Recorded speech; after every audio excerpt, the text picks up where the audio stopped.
Kapag kami nagre-reprocess, hindi kami nag-iiwan ng pito dito or access valve.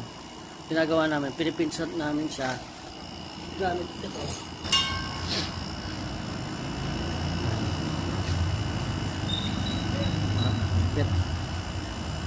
Papakita ko sa inyo mga dads kung paano. Let's go. Ito na nga mga dads at ginagamitan na natin siya ng pang pinch off. So ang gamit ko ngayon dito dalawa na, kasi pag isa minsan nahihirapan siya o hindi na talaga napipigilan yung buong pressure. Like kapag dalawa, mas madali siyang mas mapigilan mga dads. Ito, pakita ko sa inyo. Tapos papasingawan natin siya dito. Ito. So sarap. Dito na meron pa siya.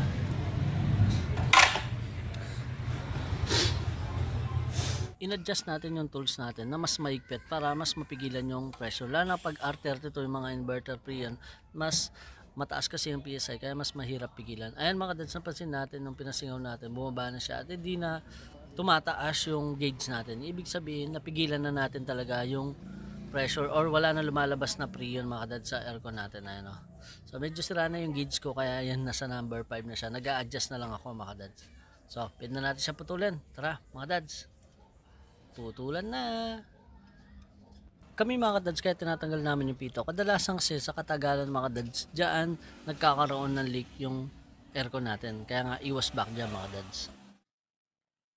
Ito na nga mga dads at naputol na natin siya. Ang gagawin na lang natin ngayon ay kukuha tayo ng plies or long nose. Ako long nose mga dads kasi yung plies ko masyadong matalim. Pwedeng mahiwa yung copper tube natin. Ayun. So dito mga dads, nagkamali ako. Hindi ko napansin na naipit ko pala siya dun sa plat kaya nawala yung butas. Maganda mga dads, dito yung butas ng tubo para pag ininang natin siya, pasok talaga yung silver rod dun sa loob. Talagang secure dyan na walang tagas.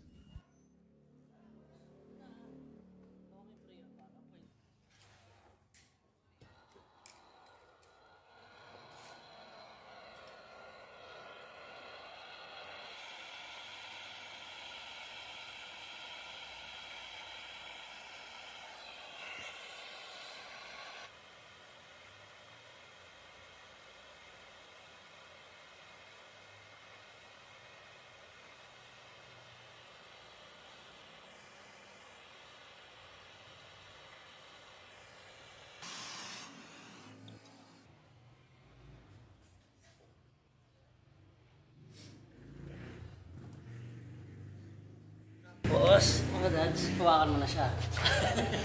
So, huwag mo muna siyang hawakan. Masyado na mainit. Ngayon, gusto mo na siyang sara talaga, ang gawin mo, kumuha ka ng basahan. O kaya, long nose.